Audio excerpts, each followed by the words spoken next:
Luke 4:18-19. Sabay-sabay. The Spirit of the Lord is upon me because He's anointed me to preach the gospel to the poor. He has sent me to heal the brokenhearted, to preach deliverance to the captives, and recovery of sight to the blind, to set at liberty them that are bruised, and to proclaim the acceptable year of our Lord Jesus Christ, the miracle working God. No? I-highlight nyo yung miracle working God. No? I-capitalize nyo, i-bold letters nyo. Okay? Hallelujah. Praise God. So, ang ating topic, anong topic natin for the month of June? Gratefulness. Ha? Joy and gladness. Yeah, joy and gladness. Amen? J1 culture muna tayo. 1, 2, 3, sabay-sabay. I am a blessing. I am anointed. I am a deliverer.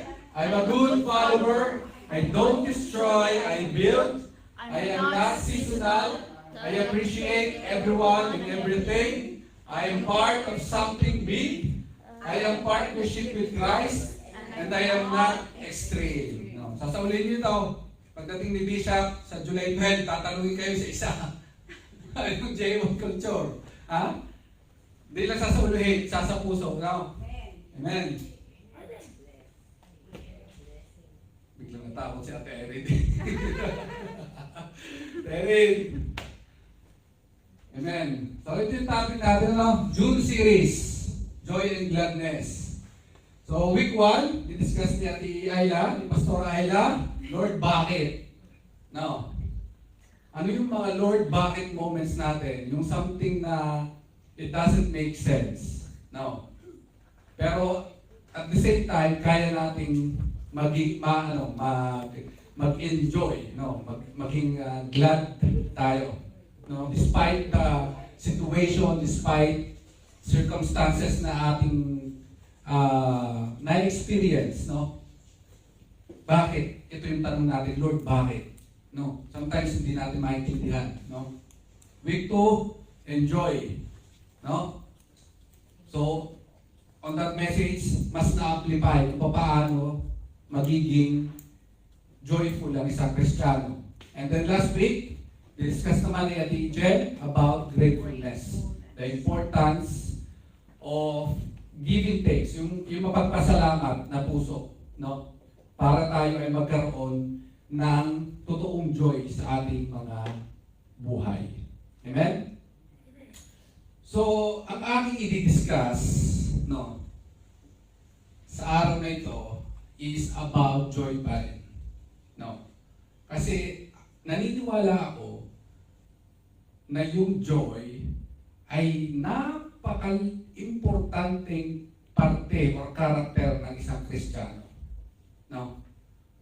Na dapat ang isang Kristiyano or tayong mga Kristiyano dapat nakikitaan tayo ng joy sa ating mga buhay.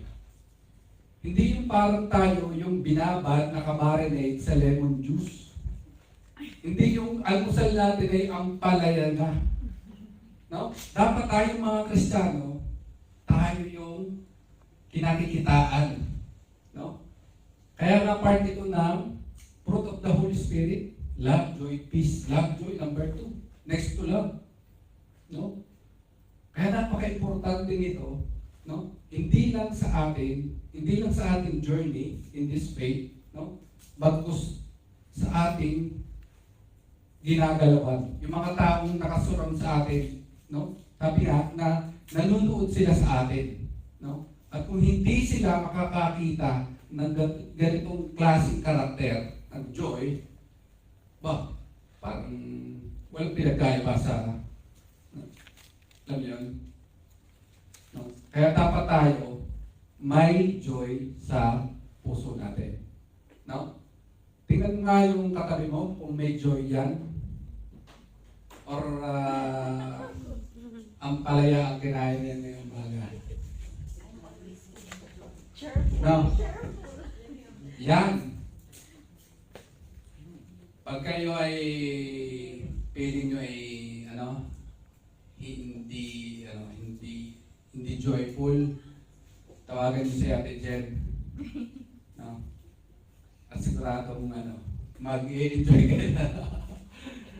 No, ang aming topic for today is about beware of killjoys. Killjoys naman. Naka-encounter na kayo ng mga tao na KJ? Amen. Ba, parang si Ate Jen lang ata. O kabilaan dalawa ni Ate Jen na naka-encounter ng mga KJ. No? Yes. Yung tipong yayayain mo sa isang, mamamasyal kayo. Tapos pagdating doon, parang taliwas doon sa plinano ninyo, no? Na dapat mag-i-enjoy kayo. Yung namang sinama mo ay iba yung gusto, no? In essence, nakikill yung joy.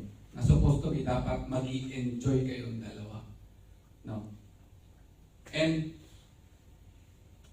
it is better to conclude this topic, no, about joy and gladness, na malaman natin kung ano ba yung pumapatay sa joy ng isang Kristiyano. Okay ba sa inyo yun? Gusto nyo malaman kung ano yung pumapatay or yung mga joy killers ng isang Kristiyano? No? So, mabilis lang to, no? Yan, dapat ganyan tayo. No? Next week, after we discuss this topic, no? Next topic na tayo sa July, no?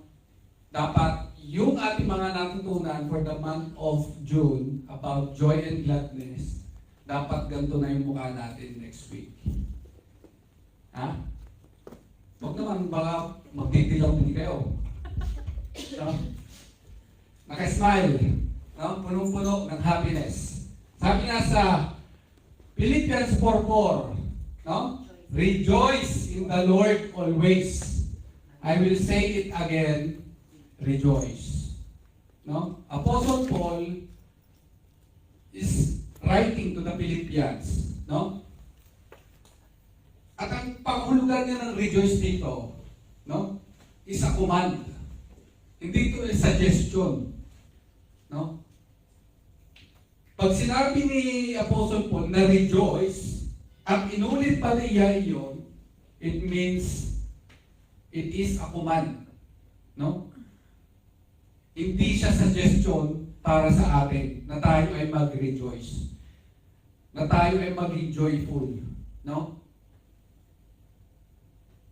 And this book of Philippians, sabi ko nga, ay isinulat sa dungeon, sa prison.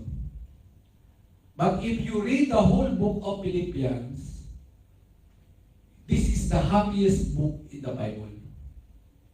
No?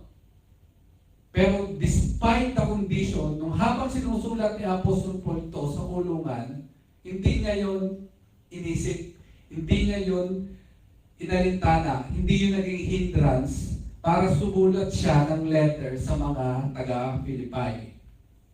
No?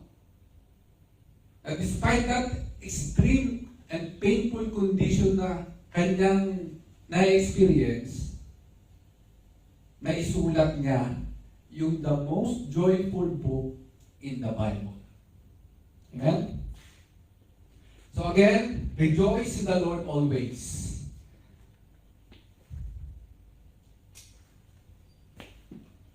Ang mundo ay may iba't ibang klase ng sources of joy. No? Merong tao na magiging joyful lang pagka nagkaroon ng boyfriend or girlfriend. No? Pastor, ako magiging happy lang pag ako sinagot ng nililigawan ko. Meron namang career. Pastor, pag ako'y nandun na sa CEO na o general manager position, ako'y masaya na. No? Eto, marami nito. Pag ako'y may 6-figure na pastor sa bangko, ako'y super happy na, joyful na ako. No? Ito yung mga sources No?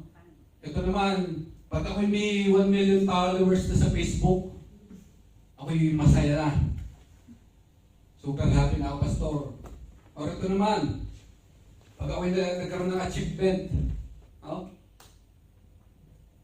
Naka-receive ako ng mga prestigious awards, no? Nanalo ako sa Olympic or something, magiging happy na ako.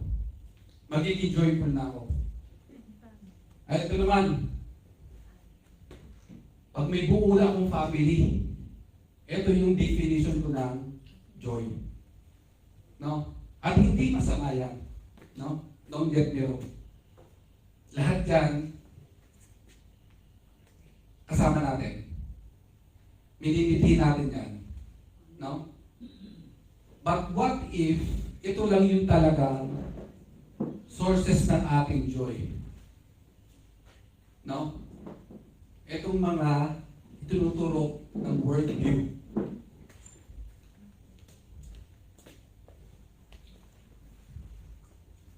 Sabi nga dun sa John 10:10, the thief comes only to steal and kill and destroy. I have come that they may have life and have it to the full.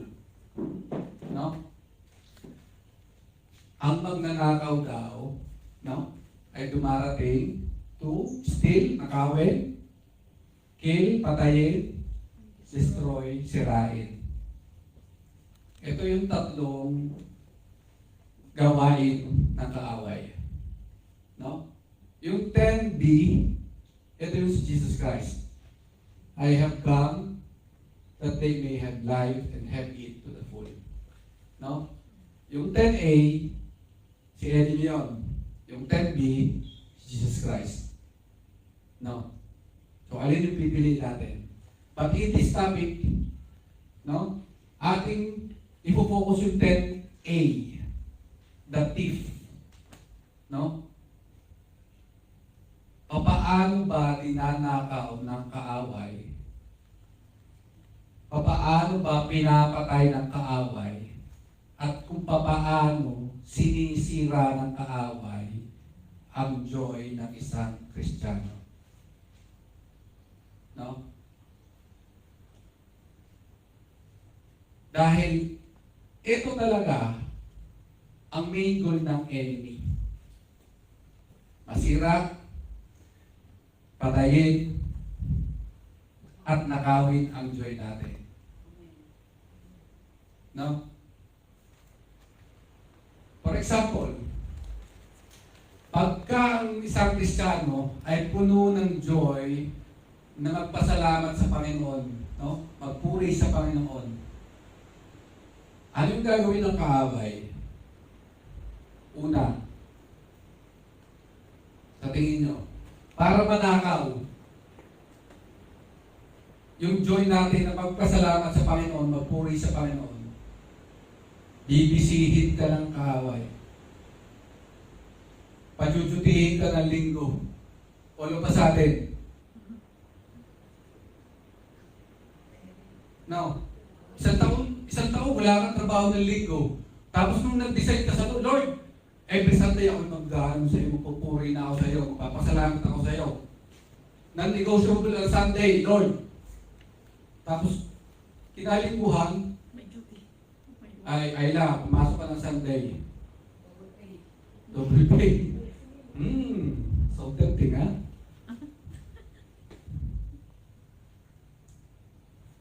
Enemy will try to steal. Now, paano naman yung papatayin ng kaaway yung joy natin?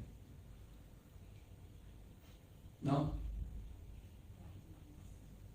Laging papaunawa sa atin yung ating past. No? Nung tayo hindi pa nakakilala sa Panginoon, laging babalik-balik, ay, ikaw yung ikaw yung lasinggero, ikaw yung atik, dati, no? Lagi papaalala ko na hanggang sa matusaw na yung joy mo sa heart because of that thinking. No? Kapag nag-give ka doon sa temptation ng kaaway, sa buyo ng kaaway, bago maano, ang mga pala'y masamang tao. Pag ako nasimbalihin sa J. Watford, ako pala'y, hindi nararapat. Yan, doon na mag-uumpisa. No? Because of that doubt na itinanim ng kaaway, no? Magkakaroon ka na ng, mag-start ka ng questionin yung faith mo. No? Hanggang sa mawala na yung iyong joy. Masira, mapatay. No? Kaya nga napaka-importante nito, no? Yung joy sa bawat Kristiyano. Kasi ito yung magiging fuel ng isang Kristiyano para siya ay makalakad sa kanyang journey. No? Sige nyo, bawa, ang inyong kotse ay nandun na sa napula na, nailaw na. No? At gusto natin mag-refill ng ating gasolina o diesel natin, pero wala tayong makuhanan. No? Nanganamba tayo. The same thing sa isang Kristiyano. Pag tayo parang na-experience natin yung spiritual dryness, nawawala yung joy natin sa heart, na maglingkod sa Panginoon, mag-serve sa Kanya. No? It's about time na tingnan natin na there's something inside of us, yung joy natin, specifically, inaatake ng enemy. No? And we have the authority na i-cast out lahat, no? Yung mga klase ng pambubuyo ng enemy sa atin. Kasi pag tayo ay hindi na-feel ng joy, no? Let's focus first on joy. No? The consequence, or yung magiging mangyari sa atin, we will stop in our ministry. We will stop serving the Lord. We will stop our journey sa faith. Pero kung ikaw ay punong-puno ng joy, no? Yung ang init, yung on fire ka sa Lord, no? Na kahit hindi ka pinapasweldo, kahit bagong break up kayo ng boyfriend mo, you continue to serve the Lord. Because hindi ito naka-anchor sa mga bagay na iyon ang source ng joy mo. No? Patuloy ka pa rin lalakad, patuloy ka pa rin magsiserve sa Panginoon kahit anong mangyari. No? At yun yung itinuturo dito. No? Na ang enemy, lagi siyang nakaabang dyan sa atin. No? Lagi yang nakatutok sa atin. No? At unang tatargetin niya yung joy sa atin. Kaya napaka-importante nito. No? Napaka-simpleng topic about joy. No? Pero in our lives, no? Sometimes, yung previous natin discuss, no? Ni Ate Ayla, no? Kaya ba, posible ba sa isang Kristiyano na maging joyful kahit sa midst ng isang problema? No? And the answer is yes.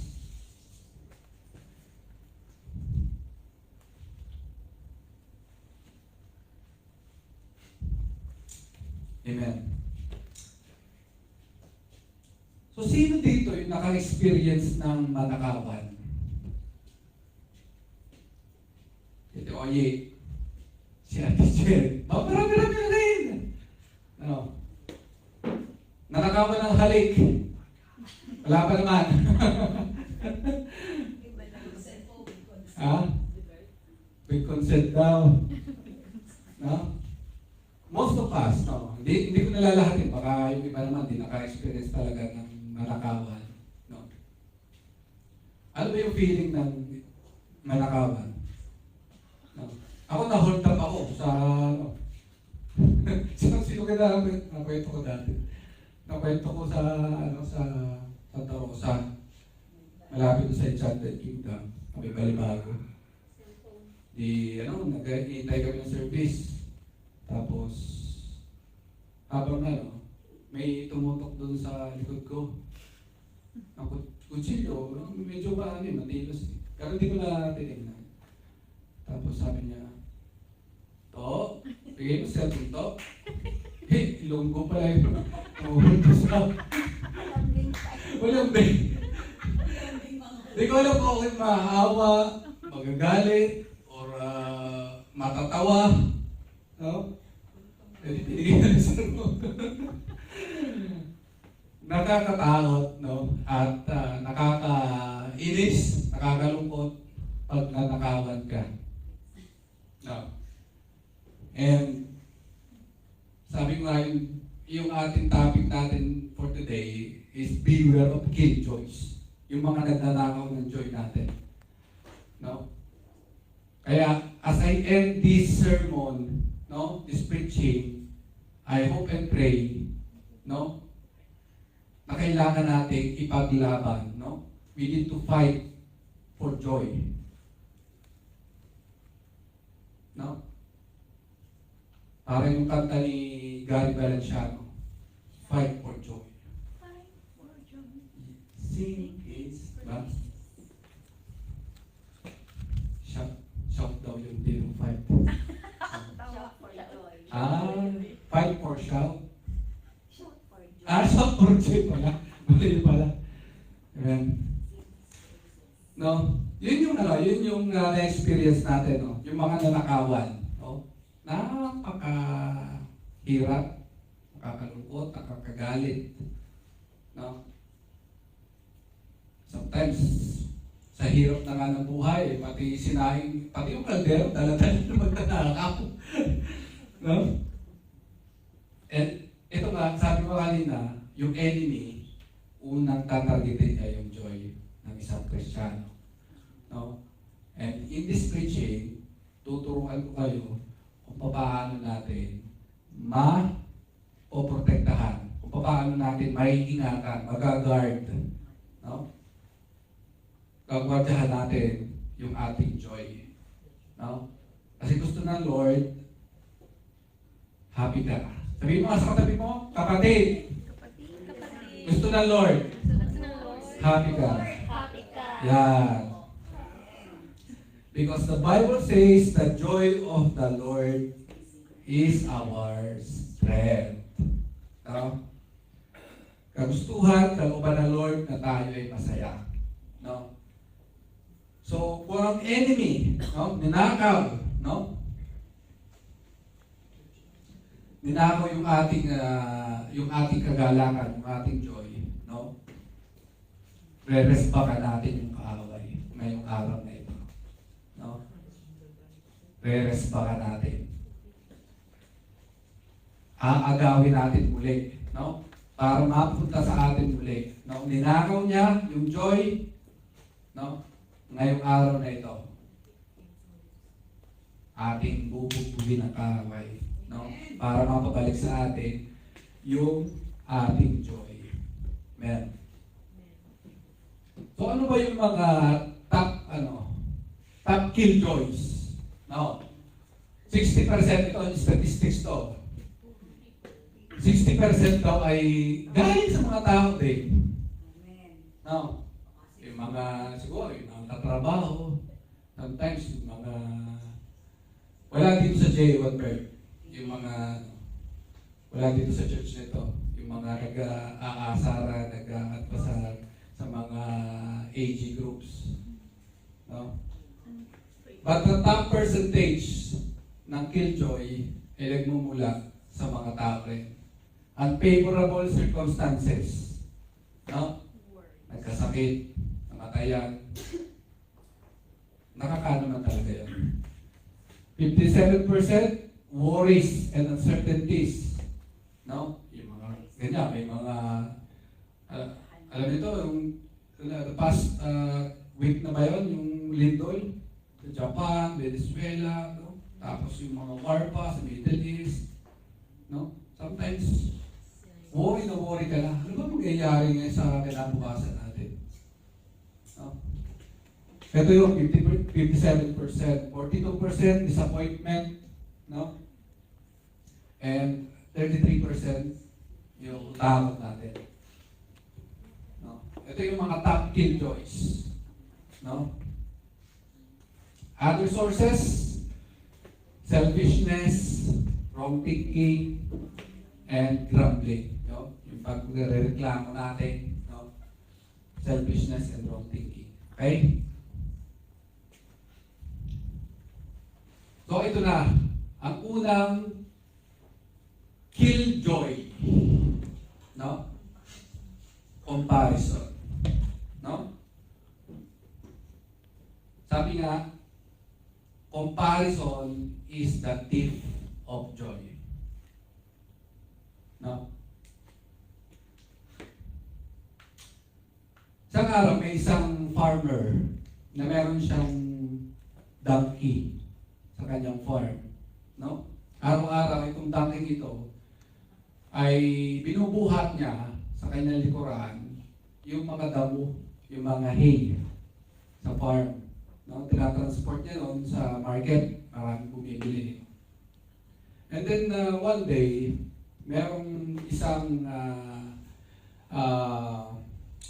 ano ba tawag doon? Yung mamaraka, no? Trader na nakakausap yung donkey, matalim yung donkey. Sabi nung trader, sabi niya, ba't ka nagpapakahirap na buhatin yan? No? Bakit ka laging araw-araw punta ka rin sa market, ang bigat-bigat ng mga binubuhat ng mga damo? No? At yung trader na yun, meron siyang dala-dalang kabayo. Ang ganda ng tindig. Tapos, talagang primero klase na kabayo. At biglang nalungkot yung donkey. Ngayon, bumalik na sila sa farm kasama yung farmer, yung may-ari ng donkey. At simula nung araw na yun, every time nalalagyan ng damo yung donkey, bumabagsak. Nag-iinarte.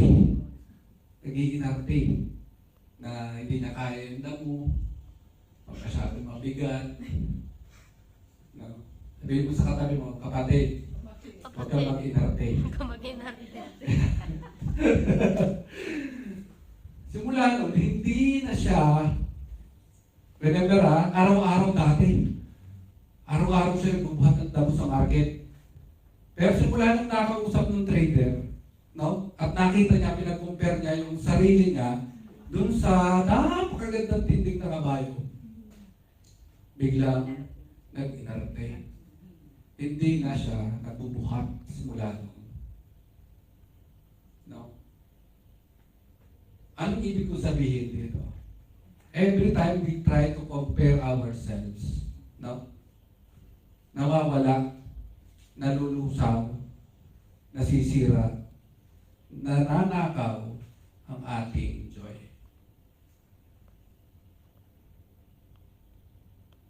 One day, nagpe-pray ka, Lord, Lord, bigyan mo ako ng Suzuki, ano yung kotse mo? Swift. Suzuki Swift, Lord. Promise, Lord, pag binigyan mo ako ng Suzuki Swift, magsaserve ako sa'yo, mag-transport ako kahit hindi taga-Banbari, walang problema, Lord. No, binigay sa'yo ng Lord. Suzuki Swift. Specific, diba? Sabi sa atin, pray specific prayer. Lord, kulay puti na Suzuki Swift. Top of the line model, Lord. Binigay the Lord. Sabi mo maglilingkod ka sa Lord. Ngayon, yung kasama mo sa church, binigyan naman ng napakaganda magandang MG na kulay red, na EV, top of the line din. No? Bigla ngayon nawala yung joy mo. Lord, bakit naman ganun? Ba't naman Suzuki Swift lang yung binigay mo sa akin? Dapat naman Lord yung ano naman, maganda-ganda naman Lord.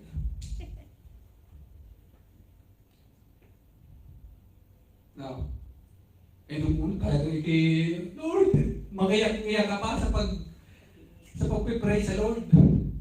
Now, nakita mo na sa kasama mo sa church na may bagong kutsi na nangingitak-gintak. No? Bigla ka ng, ba't naman ganun, Lord? Nawala agad yung joy. Nanakaw agad. No? Kaya napakadelikado yung comparison. No? Sometimes yung makikita tayo sa Facebook natin, nag-tour sa Europe.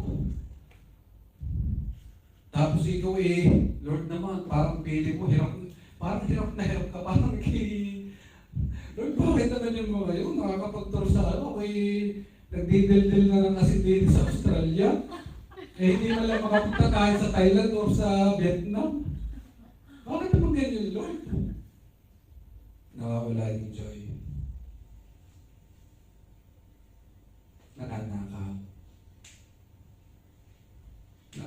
Hindi mo alam, yung Europe trip ng mga yon, inutang sa Macau. Now, ay ikaw, wala kang utang, dapat maging joyful ka. Hindi ka man nakarating doon sa Europe, no? Binimipi mo pa yun. Lord, alam ko, parating na yung Europe trip ko. Amen. No? Pag hindi yun valid reason para mawala yung Diyos sa ating buhay. No? Hindi yun reason na tayo ay magmukhang maasim. Magbiter-bitiran. Now, kilala niyo ba si Peter? Si Peter Ocampo. Hindi tayo pwede maging Peter Ocampo. Now, kasi tayo as a Christians, dapat tayo yung nakikitaan ng joy and gladness. Amen? So, comparison. Okay? No? And, sabi nga dito sa Galatians 6:4, each one should test their own actions. Then, they can take pride in themselves alone without comparing themselves to someone else. Anong ibig sabihin dito ni Paul? Ang ating journey hindi pare-parehas. Ang ating season hindi rin pare-parehas. Don't try to compare yourselves to others. No? Kasi mawawala yung joy natin the moment we start comparing ourselves or even our church. No? Ako, as a pastor, if I try, no, to compare our church, Lord, bakit naman ganun yung ibang church ay nagpo-prosper, lumalago, lumalaki, no? Patang J1 per 20, 15, sometimes 6, sometimes 5. No? And I mean, na-experience ko yun. Tinanong ko talaga, Lord. No? At alam mo yung naging response sa akin, Lord? No? Ako ang mag-build ng church, hindi ikaw. Amen. Gawin mo lang yung inuutos ko sa'yo. Amen.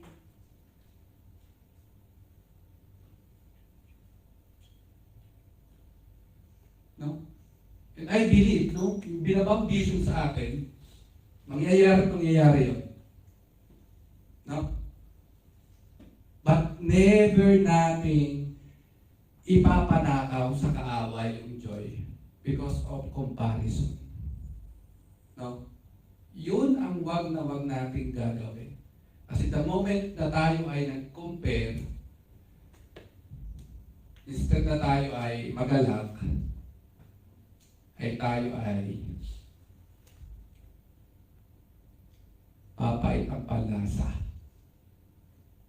No? Hindi na natin maiisip na we are serving a big and gracious God. Kasi lagi natin maiisip yung mga wala sa atin. Yung mga lacking sa atin. The moment na tayo mag-compare. Bakit si Gayon may ganito? Bakit siya ganito? No? Iba't iba yung storya natin. Iba't iba yung journey natin.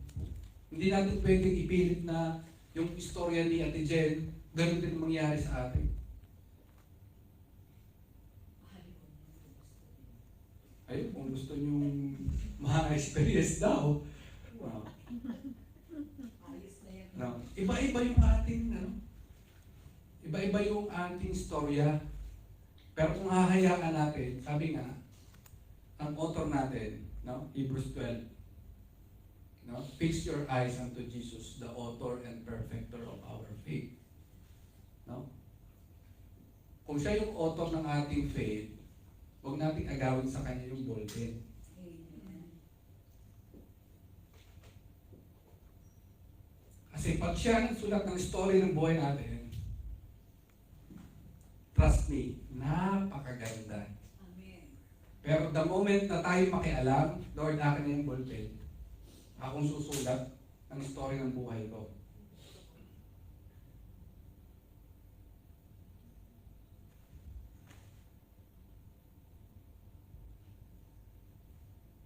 Doon na magkakawindang-windang, doon na masisira, doon na... No. Pero kung hahayaan mo lang na, Lord, I trust in you. No? Hindi ko man alam, no? Pero I trust and I believe in you. No? Na kahit anong mangyari, Lord, no? Hindi ako titigil na mag-serve sa iyo. Because you are the Alpha and Omega, the beginning and the end. At kung ano yung sinimulan niya sa iyo, tatapusin niya ng mas maganda. Amen? Hallelujah.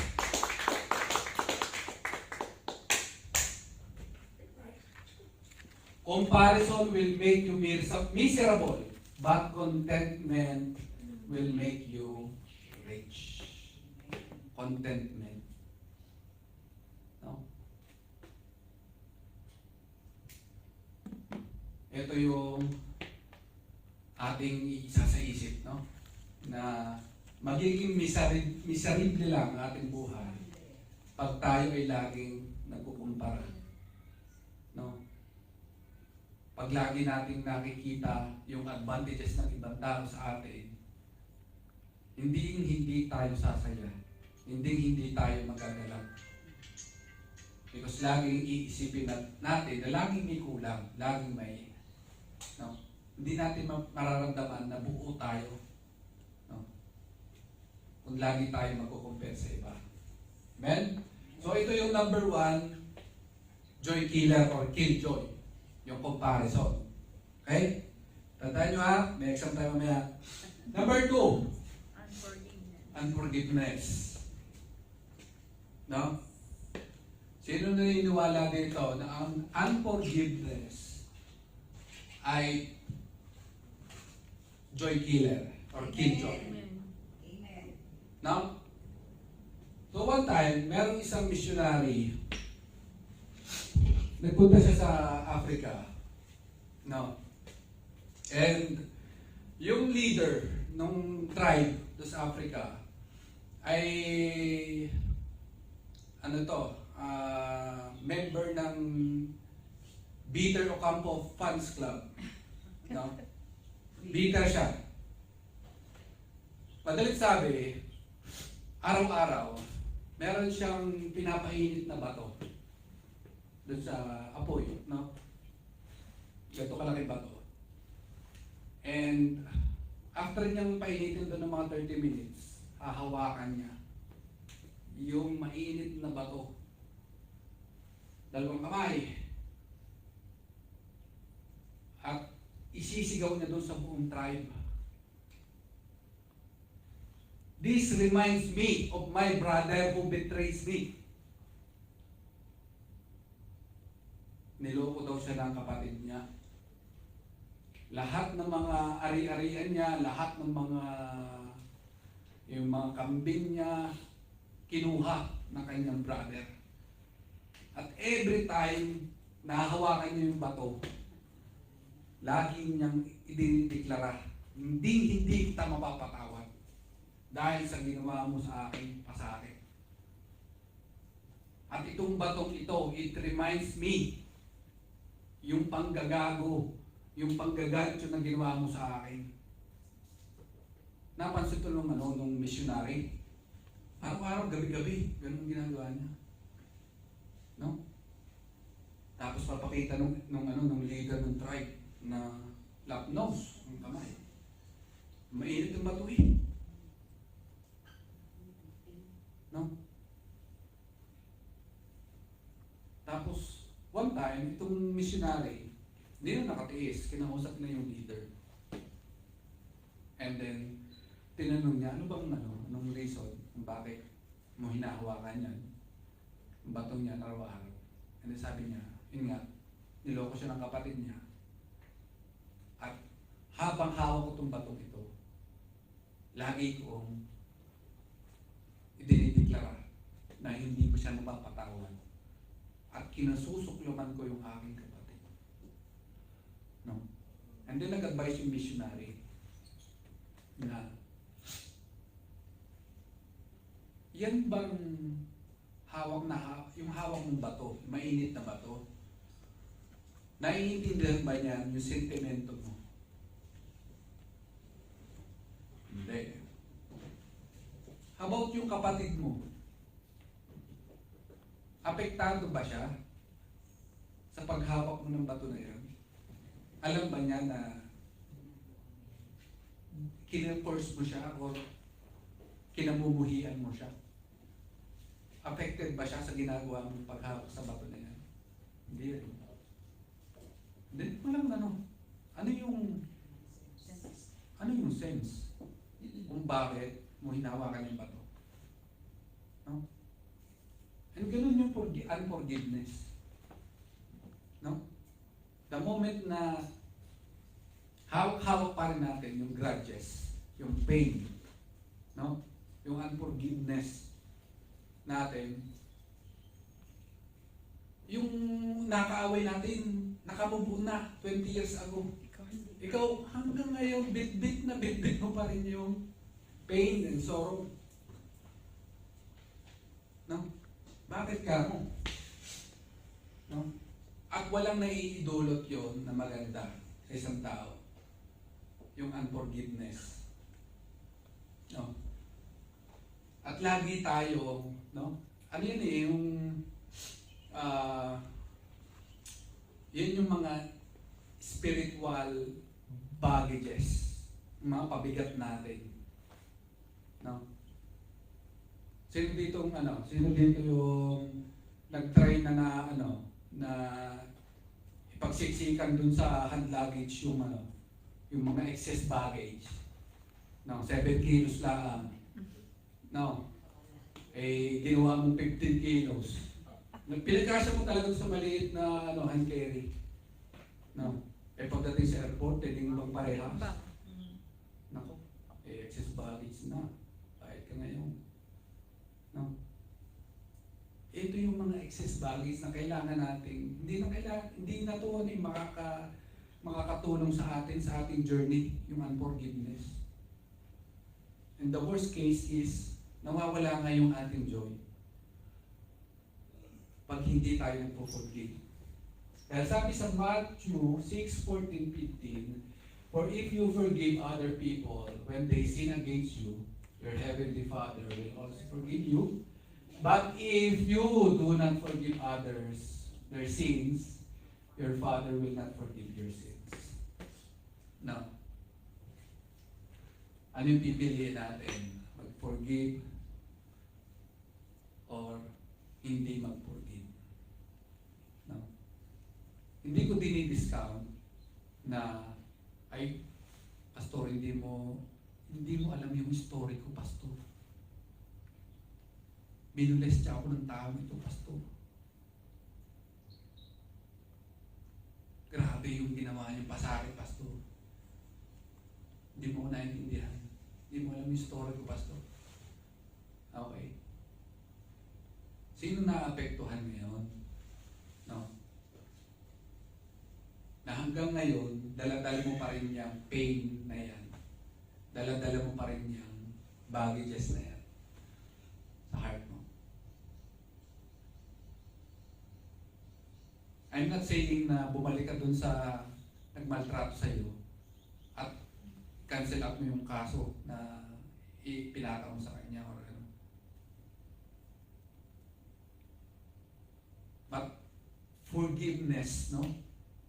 Is deep inside our heart. Yun yung doon nagmumula yung forgiveness. Na kaya ba natin i-forgive ang mga taong nakasakit sa atin? No?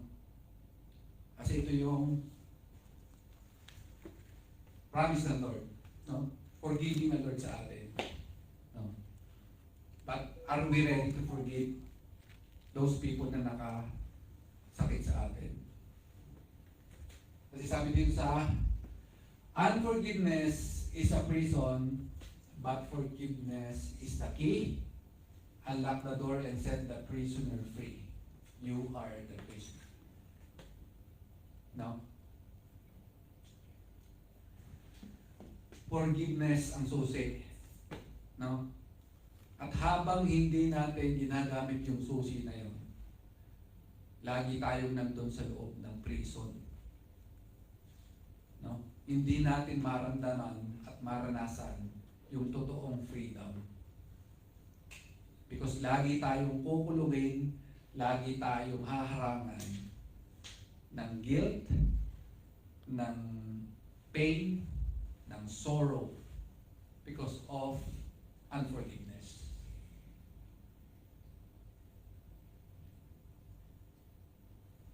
No? And then I remember yung story ng story ng mga bata, no, sa school. No, sabi ng teacher, tomorrow class, magdala kayo ng sambag na kamatis. Lahat kayo. No? And then kinabukasan, nagdala sila ng kamatis. Tapos sabi ng teacher, yung mga kamatis na yan, isulat niyo yung mga pangalan ng mga nakagalit nyo. Or mga hanggang ngayon, galit pa kayo.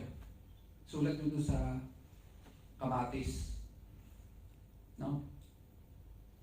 Lahat ng mga nakagalit mo, lahat ng mga namutya sa'yo, sulat mo dyan. Sinulat ng mga bata. And then, weeks passed. No? Nangangamoy na yung kamatis. Nasa bagay, sabi ng teacher, huwag nyo maalisin sa bag hanggat hindi nyo napapatawad yung mga nakagalit ninyo. No? Yung mga bata talagang kining-king. Kinig nila sa bag nila dahil galit na galit ako sa taong to. Ganyan. Umabot na yung mga weeks na, 3 weeks na. Bulok na yung kamatis sa loob ng bag. Nangangamoy na. No? Nagreklamo na yung mga bata. Teacher, baho-baho na ng bag ko. Pati yung nanay ko at yung tatay ko nagreklamo. Baho-baho daw ng bag ko. Di ba pwedeng alisin ito sa ano? At At yun yung sinabi ng teacher. This is the valuable lesson na kailangan nyo matutunan. Na hanggat dala-dala ninyo yung unforgiveness sa heart nyo, no? Sisingaw ang baho. No? At the same time, kayo din yung mahihirapan. Kayo lang yung mahihirapan. No? Hanggat dala-dala natin yung weight, yung bigat ng unforgiveness, hindi tayo makakausad, hindi tayo makaka-receive ng joy. No? Kaya ito ay number 2 natin sa list ng killjoys, unforgiveness. Amen?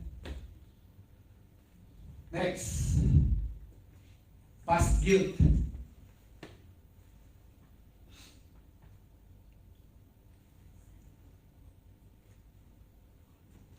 Past guilt. Sabi sa Isaiah 43, verse 18 to 19, forget the former things, do not dwell on the past. See, I am doing a new thing. Now it springs up, do you not perceive it? Okay? One day, merong si Pedro nagda-drive sa Baguio.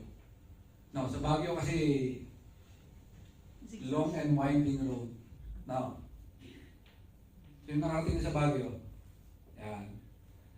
So, nung siya ay nagmamaneho gabi, napansin niya merong sumusunod sa kanya na kotse. No? Parang suspecha niya, parang may masamang balak sa kanya. Hanggang sa pagdadrive niya, siyempre, ganyan-ganyan, parang bito ka manok. No? Lagi siya nakatutok sa rearview mirror. Kasi kinakabahan siya eh. Sunod na sunod sa kanya yung kotse sa likod. No? Sa kanyang pagkababa doon sa rearview mirror, hindi niya napansin, bangin na pala. Nahulog siya doon sa bangin. No? Sorry, hindi happy ending na story ko. No? Ano yung lesson doon story na yun? Ano yung lesson doon?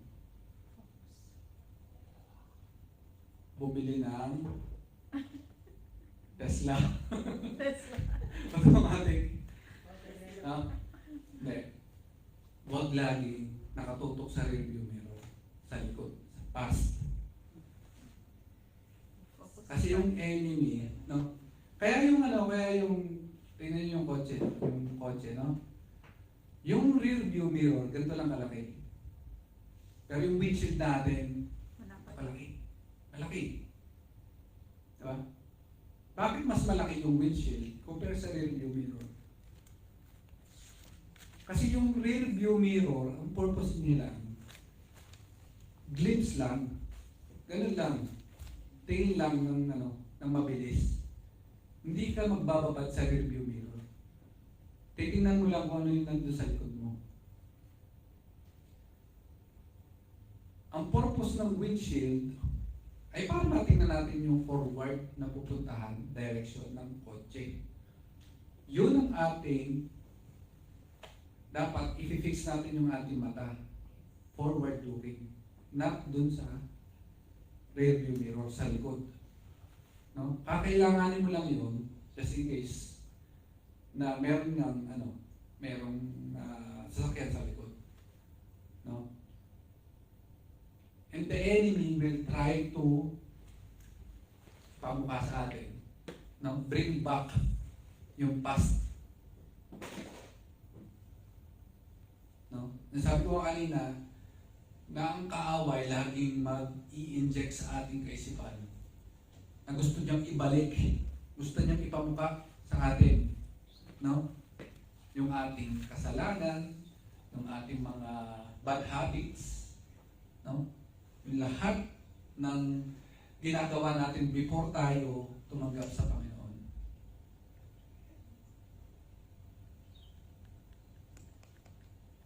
At kung tayo ay nagpadala sa buyo ng kaaway, una niyang titirahin yung joy. Kasi hindi ka na naniniwala na there's no condemnation doon sa lahat ng tumanggap sa Panginoon. Sinabi na nga ng Lord, there's no condemnation. Ay ikaw, nagpapalo ka sa kaaway, nagpapadala sa kaaway. No? Na inuungkat lang yung mga dati mong masamang gawain. No? And you know what happened dun sa What happened dun sa story ni Lot? No? Yung asawa ni Lot pala. Anong pangalan ng asawa ni Lot? Na naging pillar of salt? Si Lot. Hindi ko rin kilala. No? Ano yung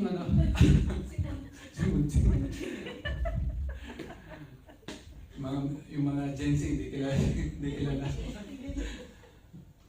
Ngayon, yung mga nasa Sodom and Gomorrah sila. No? Yung story ni Lot, tsaka yung kanyang asawa. Lot's wife. No? And then, dumating yung point na gugunawin na ng Lord yung Sodom and Gomorrah kasi extreme na yung kasamaan sa lugar na yun. No?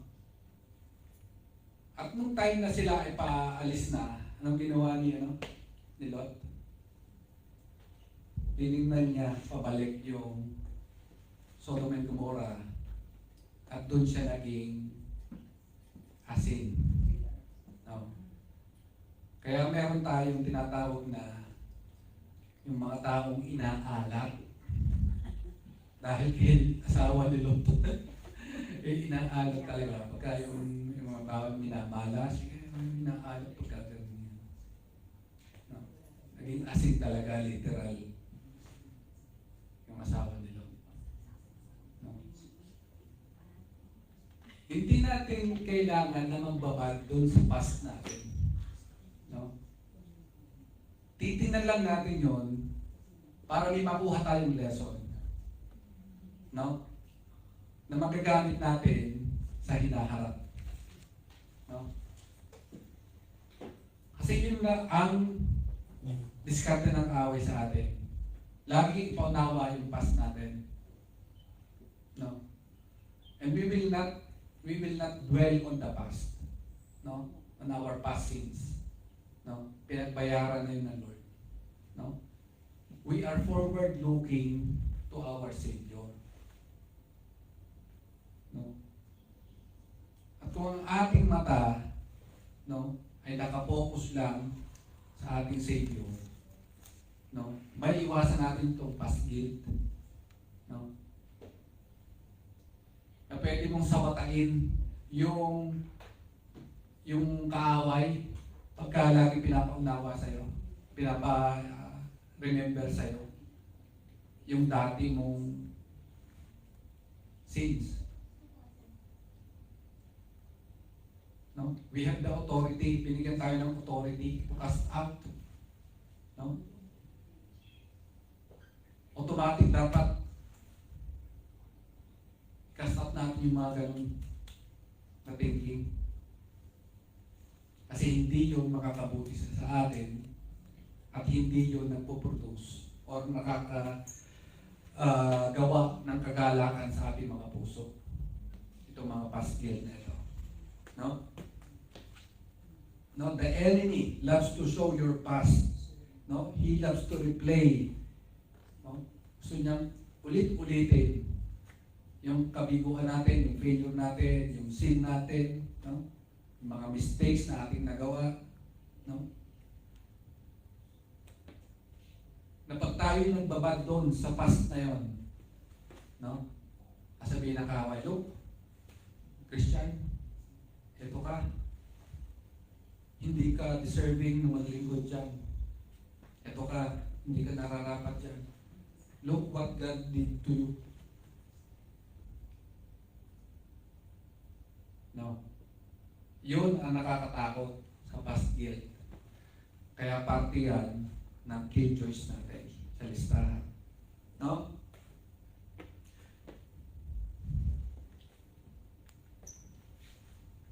You cannot unsay the words, but you can stop playing the tape. No?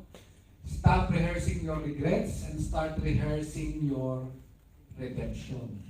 No? Kung paano tayo na-redeem. No? Kaya yung sinasabi ko, the joy of the Lord is your strength. No? Nung time na tayo ay nakatanggap sa Panginoon, alam natin na tayo ligtas na, alam natin na tayo heaven bound na. No? That's in a prison na tayo magalak, tayo magpuri, tayo magpasalamat sa Panginoon. But if we keep on playing those tape, those replay button, na lagi natin uulit-ulitin, uungkatin kung ano tayo dati, nung wala pa tayong relationship sa Panginoon, no? Hindi ito magbubunga ng joy sa ating mga buhay. Lalo lang tayo malulungkot, lalo lang tayo mamihina, lalo lang tayong questionin yung ating pananampalataya, no? Because of that past guilt. No? Kaya ang antidote, no? Focus lang tayo sa Lord. Sa kanyang ginawa, sa kanyang pinagbayaran, no? Na yung righteousness na hindi natin deserve, yun ang binigay sa atin ng Panginoon. No? At lahat ng ating mga kasalanan, inabsorb ni Jesus Christ. No? Yun ang joy, yun dapat ang pinagmumula ng joy ng isang Kristiyano. Hindi yung pag-replay ng ating nakaraan. Kasi hindi tayo magiging masaya, hindi tayo magagalang kung lagi tayo mag-dwell doon sa nakaraan natin. Amen? Next, circumstances. Philippians 4:11 to 13. Sabi dito, I am not saying this because I am in need, for I have learned to be content whatever the circumstances. I know what it is to be in need, and I know what it is to have plenty. I have learned the secret of being content in any and every situation, whether well-fed or hungry, whether living in plenty or in want. I can do all things through Christ who strengthens me. No? And meron doon sa this one is written by Apostle Paul, no? Na sinasabi niya, alam niya kung ano yung situation na inabundan siya. No? Alam naman natin na nung bago siya maging Kristiyano ay nandun siya sa hanay ng mga Jewish leader, no? As a persecutor nga ng mga Christians. Itong si Apostle Paul ay talagang aral to ni Gamaliel, no? Ibig sabihin pagka ang nagturo sa iyo ay itong si Gamaliel, ibig sabihin nandun ka sa higher status ng ng school, kumbaga parang nag-aral ka sa Ateneo or Lasal. Pag doon ka nagpaturo, nag-aral, no?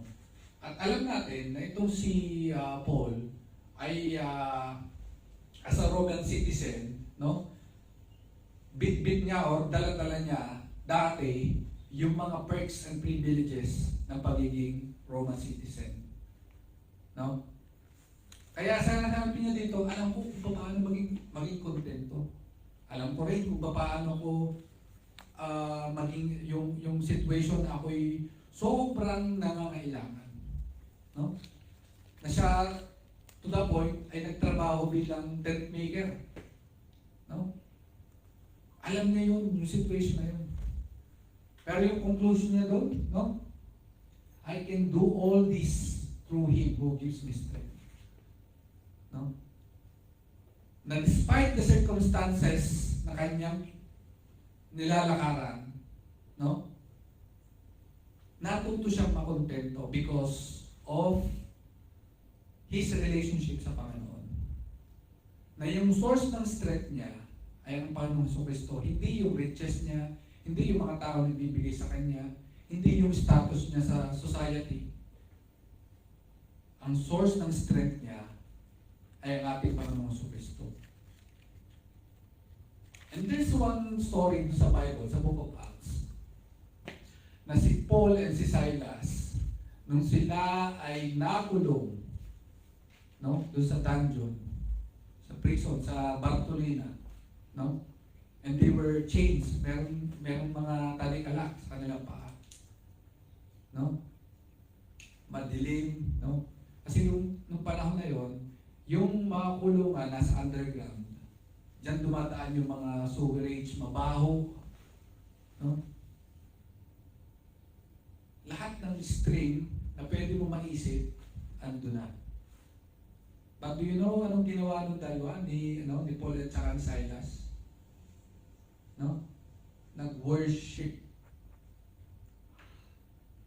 At because of that, lumindol, yung kanilang talikala naputol, at yung prison na open. No? So hindi pala yung circumstansya natin yung magdidikta kung tayo ba ay magiging masaya or malungkot. No?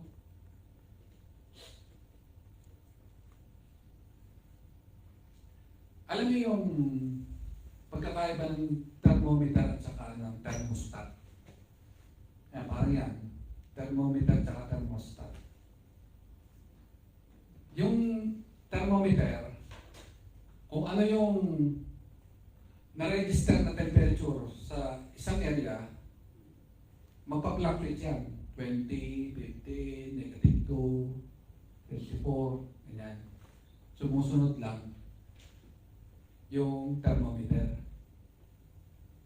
Pero yung thermostat, iba.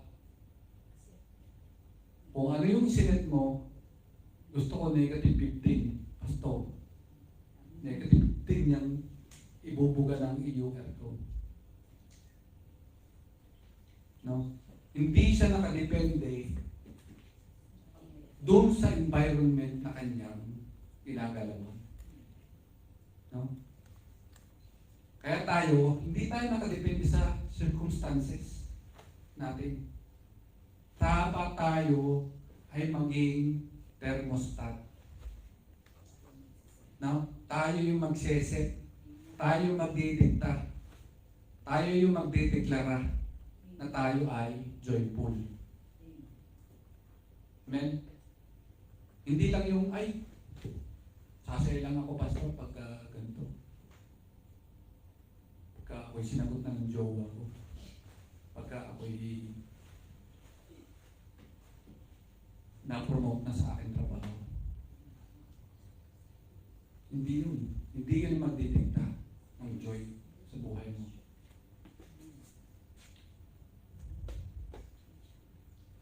No?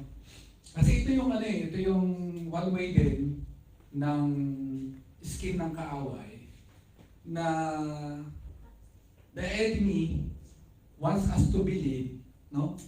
Na yung ating joy is dependent sa circumstances natin. Yun yung gagawin ng Christian, hindi ka dapat maging masaya kasi nakapasweldo. Yan. Ngayon, mag-iisip ka ngayon. Yung sa mga cartoons, meron dito angel, meron Baby. devil lang. Parang tama si devil lang. Tama. Ba't ba ako kailangan maging masaya? Wala nga, parang sweldo. Our joy is not dependent in every circumstances ng buhay. Sabi nga, in every season, I can depend on you. Sabi dun sa song. Faithful till the end. Faithful till the end. Now, kaya nasa anumang circumstances ka, kapatid, nasaan ka mang season ng buhay na ito, lagi mong tatandaan na ang joy ay nakadepende sa ating Diyos na pinaglilingkuran. Hindi sa circumstances na meron tayo ngayon. Amen? And just like that story, ni Paul and Silas, no? Nung time na sila ay nag-worship sa Lord, no? Nagkaroon ng earthquake, no? That's manifestation kung paano sila nagdadala. Yung joy na kanilang nararamdaman, no? Supernatural yung joy na yon. Na kaya palang magpuri ang isang Kristiyano even in the midst ng persecution, even in the midst ng trials and problems. Kaya pala, posible palang magpuri pa rin ng isang Kristiyano. So ito yung ating weapon. Tatlong bagay. Confess. Tell God where the robbers got in. Name them. Yung apat na yun, circumstances, unforgiveness, past guilt, at saka comparison. Okay? Comparison, unforgiveness, past guilt, at saka circumstances. May mga pangalan itong apat na ito. Isumbong mo sa Lord. Huwag kay tulpo. Sa Lord may sumbong. No? Ikaw ang forgiveness ay release in Jesus' name. No? Ikaw comparison. Ikaw circumstances. Ikaw past guilt. No? Ating i-confess. Tell God. No? Kung sino tong mga magnanakaw na to, ng joy natin. No? As we pray, as we have yung ating one-on-one sa ating Panginoon, no? That's the best time na ating sabihin sa Kanya, no? Kung sino yung mga killjoys ng ating buhay, ng ating puso. Magsumbong ka sa Lord. Number 2, release. Let go of the offenses. Darap-darap. Ito yung unforgiveness. No? Kung hanggang ngayon, bit-bit mo pa yan yung bato. No? Gaya nung tribe leader na yun, hanggang ngayon, bit-bit pa niya. Yung hinanakit, yung sorrow, yung pain. No? Drop it, bitawan mo na yan. Start, forgive those people. No? Kasi wala may dudulot, no? Na magandang may dudulot yon sa buhay ng isang Kristiyano, yung unforgiveness. Lalo na tayong malulungkot. No? Number 3, rejoice. Thank God for what He is doing right now, not just what He did back then. No? Matuto tayo magpasalamat, no? Kaya sabi ni Ate Jel last week, no? Gratefulness. No? Kasi kung ang tao ay matututong magpasalamat lagi sa Lord, no? Bubukal sa ating mga puso yung joy. Magiging automatic na iyon. No? Pero kung ang ating puso ay punong-puno ng reklamo, punong-puno ng bitterness, punong-puno ng grumbling. No?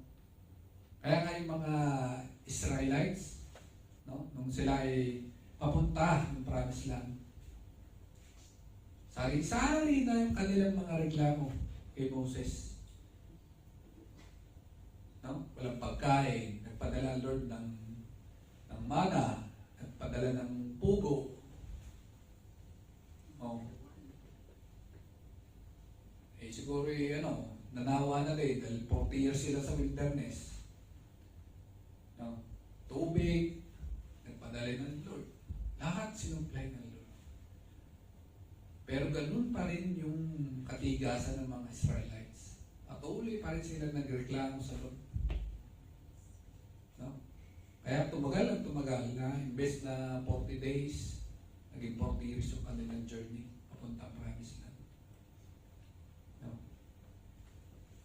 Kaya lagi tayo magpapasalamat, lagi tayo magpupuri, lagi tayo magre-rejoice. No? Philippians 4:4, sabi na ni Apostle Paul sa mga Philippians, no? Rejoice always. Again, I say, rejoice. No? Kasi yun yung kagustuhan, yun yung plan ng Lord sa lahat ng kanyang mga anak. Gusto ng Lord, nakikita na tayo ay masaya, na tayo ay nagagalak. Hindi yung the opposite around na para tayong binarad sa suka. No? Dapat tayo mismo, as a Christians, we should be the most joyful person in the world. Amen.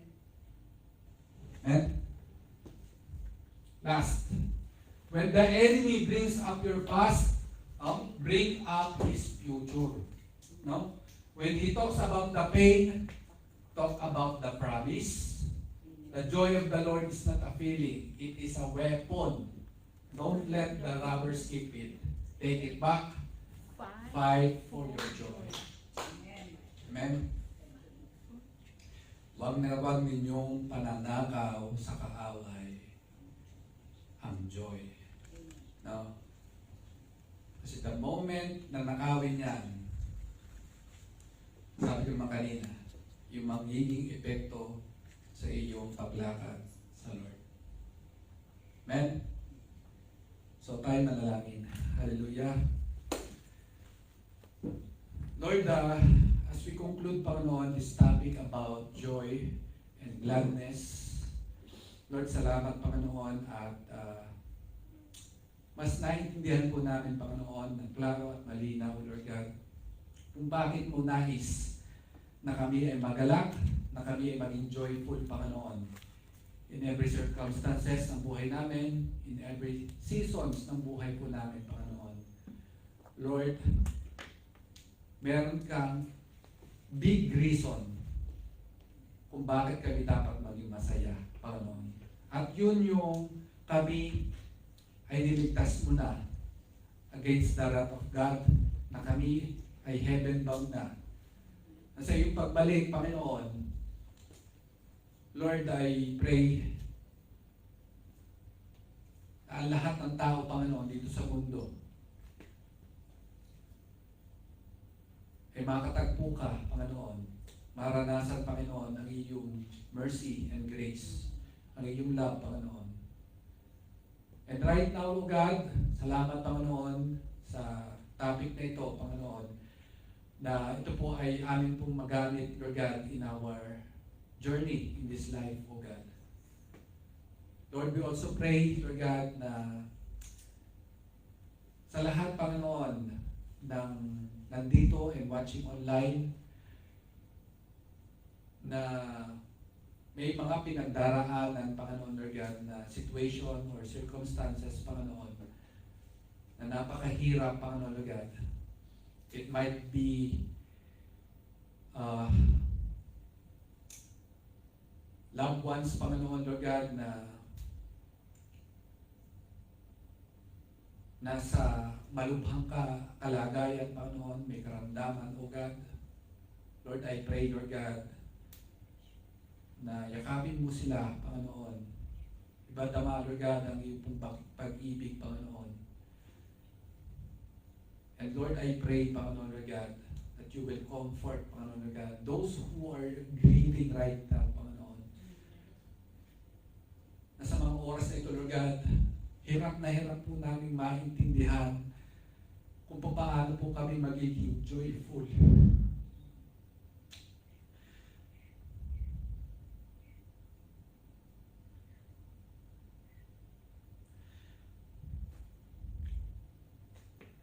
Lord, we need your grace.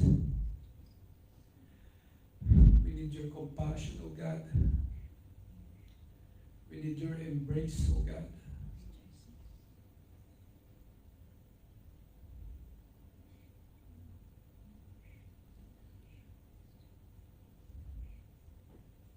I don't know kung nasa situation kayo, but I believe God is always on the right place, on the right time. Lord, muli Panginoon, dalangin namin na patuloy mo, Panginoon, Lord God, iparanas, Panginoon, Lord God, sa amin ang iyong biyaya, ang iyong pag-ibig, Panginoon. And Lord, as we close this topic, Lord God, Lord, kami ay mas empowered na. Kami, Panginoon, Lord God, ay mas knowledgeable na pagdating sa joy and gladness, Panginoon. Kaya naman, Panginoon, dalangin namin, Lord God, na naman, Panginoon, Lord God, schemes ng enemy, ito man ay unforgiveness, circumstances, past guilts, or comparisons, Panginoon, Lord God, na nais nakawin ng joy sa aming mga puso. Lord, patuloy niyo po kaming tulungan at kami, Panginoon, Lord God, ay harangan mo, Panginoon, Lord God, na wala akong gawa ng kaaway, na siyang makapenetrate, makalapit sa amin, Panginoon. At Lord, from this day forward, Panginoon, bitbit po namin, Lord God, ang kagalakan na nagmumula po sa inyo, Panginoon. Muli, Lord God, maraming salamat sa kabutihan mo, sa inyong faithfulness, sa inyong pag-ibig, Panginoon. Tandakila ka, maitaas ka, mapasalamatan ka sa ating mga buhay, Panginoon. Ito po ang aming sama-samang panalangin sa pangalan ni Jesus at sa gabay ng Santong Espiritu. Amen and amen.